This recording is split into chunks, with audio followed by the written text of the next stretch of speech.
The largest challenge associated with what we were doing is we're growing a crop that essentially has no market other than the one we create for it.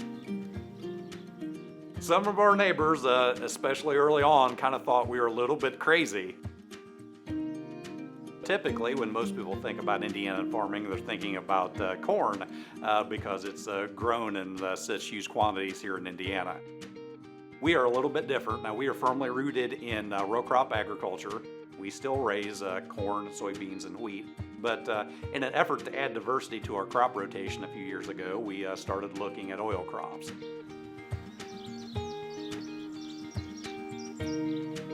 2013 was the first time we grew sunflowers, just in a very small plot. We were at least successful enough that we thought that we could expand on this and grow up to scale.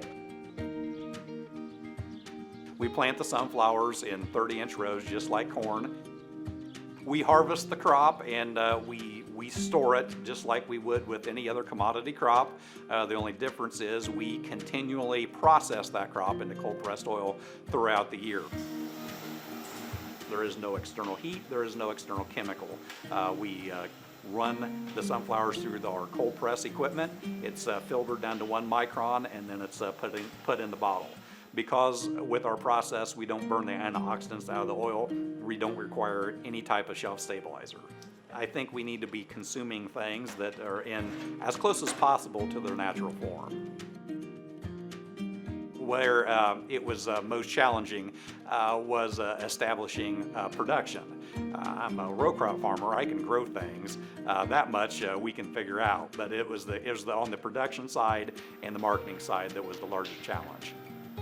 Indiana Grown is a division of the Indiana State Department of Agriculture, and their role is to assist producers of agricultural products or really anything grown or made here in Indiana to assist them in getting their product either in retail or through wholesale distribution. I didn't at the time really have my head wrapped around what the benefits of that program would be, but it has been absolutely critical to our success. That opened doors that otherwise would have had a very, very difficult time getting through myself. We did a lot of food shows with our oils with Indiana Grown and got to know a lot of these producers of great Indiana local products that in some cases had some difficulty reaching a retail platform to where consumers could get their hands on those products. So we just felt like maybe we could open a retail location highlighting those products and be of some benefit to those producers. The name of the store is Rachel's Taste of Indiana. My wife is Rachel, and she manages the store. We work it together, but it is primarily her responsibility. She's done a great job. I'm very proud of what she's accomplished here.